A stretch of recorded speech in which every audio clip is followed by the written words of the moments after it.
This is grade 11 unit 10. It talk about poverty and development. ስለ ድህነትና ስለ ልማት ወይም እድገት ነው የሚያወራው። So the first topic is development of South Korea. ስለ South Korea እድገት ነው የምናወራው። So South Korea developed rapidly due to investment in education, growth of technology and industry, strong government planning.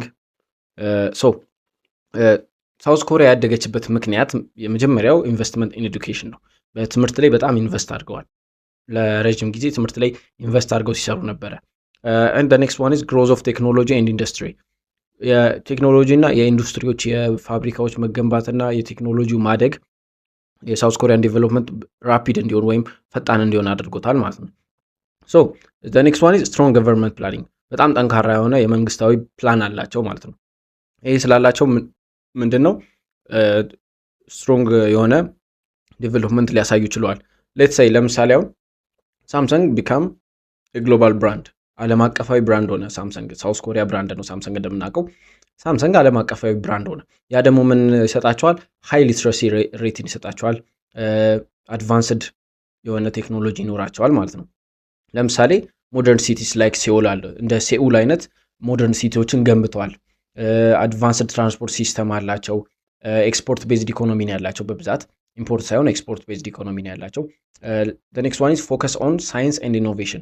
ፎከሳቸው ሜን ፎከሳቸው ምን ላይ ነው? ሳይንስ እና ኢኖቬሽን ላይ ነው ፎከሳቸው። the first thing በቃ ሳውዝ ኮሪያ ሲባል የምናየው ምንድነው? ሳይንስ እና ኢኖቬሽን ነው። ምክንያቱም ለምሳሌ አሁን በብዛት የምናውቃቸው ዓለም ላይ ታዋቂ የሚባሉ ስልኮች ምንድናቸው? ሳምሰንግ ናቸው። ሳምሰንግ እና አይፎን ነው ውድድሩ አይደለ? ሰው ምን ጊዜም ፎን ሲባል ሳምሰንግ እንደምንለው ሁሉ ሳምሰንግ ስንል ደግሞ አብሮት ምን አለ? ሳውዝ ኮሪያ አለ ማለት ነው። ሳውዝ ኮሪያ በእነዚህ መንገዶች ነው ያደገችው። በኢንቨስትመንት ኢን ኤዱኬሽን፣ በቴክኖሎጂ እና ኢንዱስትሪ እድገት፣ ገቨርንመንት ፕላናቸው ስትሮንግ ስለሆነ እና አድቫንስ ትራንስፖርት ሲስተማቸውን ስለገነቡ፣ ኤክስፖርት ቤዝድ ኢኮኖሚ ስላላቸው ማለት ነው። ሶ ኔክስት ዋን ኢዝ ሳይለንት ኮንሶናንትስ የምንላቸው ናቸው። ሳይለንት ኮንሶናንትስ ማለት ጸጥ ተብለው ወይም የሚታለፉ የሚዋጡ ምንላቸው ሌተሮች ማለት ናቸው። አማርኛው ላይ ይዋጣል ብለን ምንላቸው ቃላቶች እነሱ ናቸው ሳይለንት ኮንሶናንት የምንላቸው። ሶ ሳይለንት ኮንሶናንትስ አር ሌተርስ that are written but not pronounced. የሚጻፉ ግን የማይነበቡ ቃላት ማለት ናቸው። ለምሳሌ ኬ ላይ ኬን ስናየው ናይት የሚለው ቃል ላይ ኬ is silent consonant. ኬን አንብበናት ቢሆን ክናይት ይሆናል። ሶ ናይት ስንል ምንድነው የምንለው? ኬ is silent ናይት ይሆናል ማለት ነው። ስትጻፍ ግን KNIGHT ተብሎ ይጻፋል። ሲነበብ ግን ናይት ይሆናል ማለት ነው። so the next one is be in date. date የሚለውን ቃል ስናነበው date ብለን ነው የምናነበው ፕሮናንስ ስናደርገው። በት ሲጻፍ ምንድነው? DEBT date ምን ብለን የምናነበው DEBT ነው። so B is silent consonant ማለት ነው። ለምሳሌ አሁን S in island island ስንላውን አይላንድ ብቻ ይመስልናል አይደል? ግን ሲጻፍ እንደዛ አይደለም። ISLAND ነው። IS ነው። so S is silent consonant ማለት ነው። the next one is knife. ቀደም እንዳወራችሁ knife ነው። K ትዋጣለች። ዳውት ላይ ዳውት ቢ ትዋጣለች። honest ስንል ደግሞ H ትዋጣለች። O ብለን ነው የምጀምረው። honest ስንል አወርም ስንል እንደዛ ነው። ሃወር ሳይሆን ሰዓት ለማለት እንፈልጋውን ሃወር ሳይሆን ምንለው አወር ነው ምንለው። honestም ስንል honest ሳይሆን honest ነው ምንለው ማለት ነው። the next one is castle. castle ላይ T ትዋጣለች። T is a silent consonant. castle ነው እንጂ castle አንልም። so castle ነው ምንለው። the next one is listen. listenም ስንል listen ሳይሆን listen ነው ምንለው አይደል? so T is silent consonant ማለት ነው። and come ስንል ደግሞ ማበጠር ስንል come ስንል B it's a silent consonant. B ምንል ይመስላል ግን አንልም። come ነው ምንለው። so come ስንል ማበጠር እንደሆነ እንረዳለን ማለት ነው። so silent consonants are letters that are written but not pronounced. የሚጻፉ ግን የማይነበቡ ቃላት ማለት ናቸው silent consonant የምንላቸው። so the next one is lecture on development. ሌክቸር ኦን ዴቨሎፕመንት ከማየታችን በፊት what is lecture? ሌክቸር ምንድን ነው? lecture is a formal spoken presentation aimed at educating or informing people. so lecture is formal ስርዓቱን የጠበቀ ስፖከን ፕሬዘንቴሽን በጽሁፍ በንግግር የሚቀርብ ነው እና ኤሙ ምንድነው? ዋናው ጎሉ ምንድነው? ሰዎችን ማስተማርና ኢንፎርሜሽን መስጠት ማለት ነው። so ሌትስ ቴክ አን ኤግዛምፕል ቲቸር ኤክስፕሌኒንግ ኮዝ ኦፍ ፖቨርቲ። ለምሳሌ ስለ ድህነት ስለ ፖቨርቲ አስተማሪ ሲያስረዳ ምን ይባላል? ሌክቸር ይባላል። ኢትስ ፎርማል ስፖክን አስተማሪ በስርዓት ቆሞ እዛ ጋር እያስተማረ ስናየው ምንድን ነው የምንለው? ያንን ሌክቸር እንለዋለን። ለምሳሌ ሴሚናር ኦን ኢኮኖሚክ ግሮዝ በኢኮኖሚያዊ እድገት ላይ ሴሚናር ቢዘጋጅ ሴሚናሩ የተዘጋጀው ቦታ ላይ ያሉ ሰዎች ቀርበው ንግግር የሚያደርጉ ሰዎች ምን እያደረጉ ነው ማለት ነው? ሌክቸር እያደረጉ ነው ማለት ዳር ሌክቸር።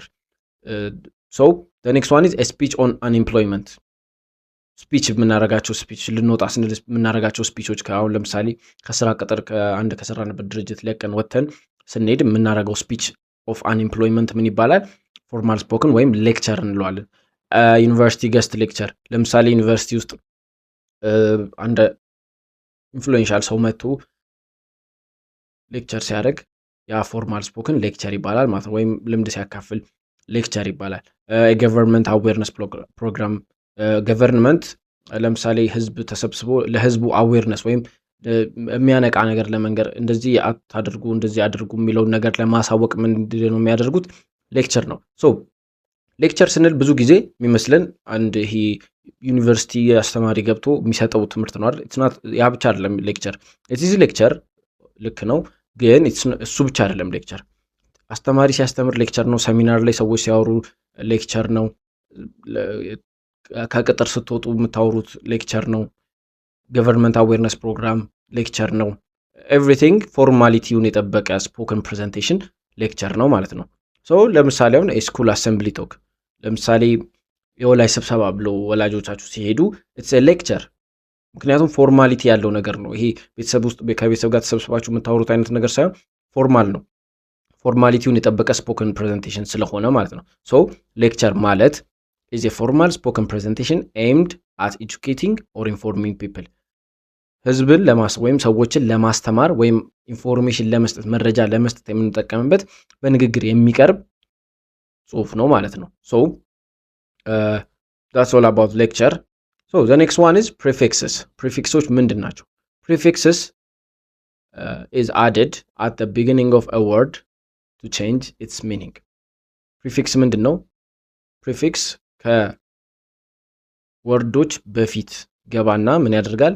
የሚኒንጉን የሌተሩን ሚኒንግ ይቀይርልናል ማለት ነው። ወይም የፊደሉን ሚኒንግ ይቀይርልናል። ሶ ለምሳሌ አን ስንል ኖት እንደማለት ነው። ሪ ስንል ደግሞ አገይን እንደማለት ነው። ፕሪ ስንል ደግሞ ቢፎር እንደማለት። ሶ እነዚህ ፕሪፊክሶቹ ናቸው። ሶ ፕሪፊክሶቹ እነዚህን ቃላት ላይ ስናደርጋቸው ለምሳሌ አንን ሃፒ ስናደርገው አን ሃፒ ስናደርገው አንን ኔጌቲቭ ያደርገዋል፣ ሃፒን ኔጌቲቭ ያደርገዋል ማለት ነው። ሶ ሃፒ ደስታ ነው። አንድ ስንጨምርበት ደግሞ አን ሃፒ ሲሆን ደግሞ አለመደሰት ወይም ሀዘን ይሆናል ማለት ነው። ሶ the next one is ሪ ምንድን ነው? አገይን ብለናል አይደል? ሶ ሪራይት ስንል አሁን ሪራይት ድጋሚ መጻፍ ነው አይደለ? ራይት ማለት መጻፍ ነው። ሪራይት ሲሆን ደግሞ ድጋሚ መጻፍ እንደማለት ነው። ሶ ሌትስ ሴይ ፕሪ ስንል ደግሞ ቢፎር እንደማለት ነው ብለናል። ሶ አሁን ፕሪን ስናይ ከስሙ ጋር ይገናኛል ፕሪፊክስ ያለበት ምክንያት። ሶ ፕሪ ማለት ቢፎር ነው። ፕሪፊክስ ስንለው ግን እንሄድና ስናየው መጀመሪያ ላይ ቢጊኒንግ ኦፍ ወርድ ይላል። ሶ ቢጊኒንግ ኦፍ ወርድ ስንል ኢትስ ቢፎር አይደለ? ሶ ፕሪን የተጠቀምነው ለዛ ነው ማለት ስሙ ላይ። ሶ ሌትስ ሴይ ፕሪቪው ስንል አሁን ፕሪቪው ቪው ማለት እይታ ነው። ፕሪቪው ማለት ደግሞ ቅድመ እይታ እንደማለት ነው። ከአንድ ነገር ከማድረጋችን በፊት ቅድሚያ የምናየው ነገር ፕሪቪው ይባላል። ለምሳሌ ሊጋል አለ፣ አይኤልን ስጨምርበት ኢሌጋል ይሆናል። አይኤል ምን ያደርገዋል? ኔጌቲቭ ያደርገዋል። ልክ እንደ አን ኖት እንደማለት ኖት ሊጋል እንደማለት ነው። ሶ ለምሳሌ ዲስኮኔክት ኮኔክት ስንል ማገናኘት ነው። ዲስኮኔክት ደግሞ ማለት ማለያየት አይደለ? ሶ ዲስ ማለት ስቲል ኔጌቲቭ ነው ማለት ነው። ብቻ ፕሪፊክሶች አሁን የጠቀስናቸው ፕሪፊክሶች በሙሉ ምን የሚያደርጉልን ናቸው?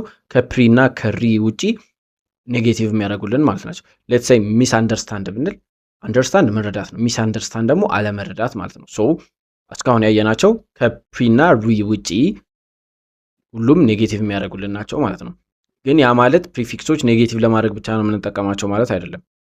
ለሌላም ነገር እንጠቀማቸዋል። ለምሳሌ ሪራይት ስንል አሁን ድጋሚ ለመጻፍ ነው። ፕሪቪው ስንል ደግሞ ቅድመ እይታ እንደማለት ነው። ሶ ኢትስ ኖት አባውት ኔጌቲቭ እና ፖዚቲቭ ለማድረግ አይደለም። ቃላትን ሚኒንጉን ለመቀየር ነው የምንጠቀማቸው ማለት ነው። ሶ ፕሪፊክስ ከፊደሉ ፊት ለፊት ከቃላቶች ፊት ለፊት በመግባት የቃላቱን ቶታል ሚኒንግ የሚቀይሩ ናቸው ማለት ነው። ሶ ዲስ ኢዝ ኦል አባውት ፕሪፊክስስ። The next one is unreal conditionals. unreal conditionals ማለት ምንድን ናቸው ስንል used to talk about imaginary or impossible situations impossible ወይም መፈጠር የማይችሉ ሲቹዌሽን ወይም ደግሞ ኢማጂነሪ ሐሳብ ውስጥ ያሉ ሲቹዌሽኖችን ለመግለጽ የምንጠቀምባቸው ናቸው። ለምሳሌ if plus past simple ነው የምንጠቀመው። so if plus past simple ወይም would plus base word ወይም base verb so if plus past simple የምንጠቀመው ለምንድን ነው? ልክ በሌላ ሴክሽን እንዳወራ ነው ልክ wish እንደምንጠቀመው ማለት ነው። if plus past simple ኮማ would plus base verb ለምሳሌ አሁን if I were rich I would travel ሀብታም ብሆን ኖሮ እጓዝ ነበረ። so ሀብታም አይደለም it's imaginary situation ይሄ ሐሳብ ነው። impossible ነው አንልም ግን ሐሳብ ነው። so it's an imaginary situation it has its own outcome if I were rich ሀብታም ብሆን ኖሮ I would travel እጓዝ ነበረ። so being rich has its own effect ማለት ነው። so being rich is imaginary situation he's not rich ግን he's talking about if I were rich. so the next example is if she studied more she would pass በደንብ ብታጠና ኖሮ ታልፋለች ግን ወድቃለች። so which means imaginary ነው ወይም impossible ነው በቃ ሊቀየር አይችልም ማለት ነው።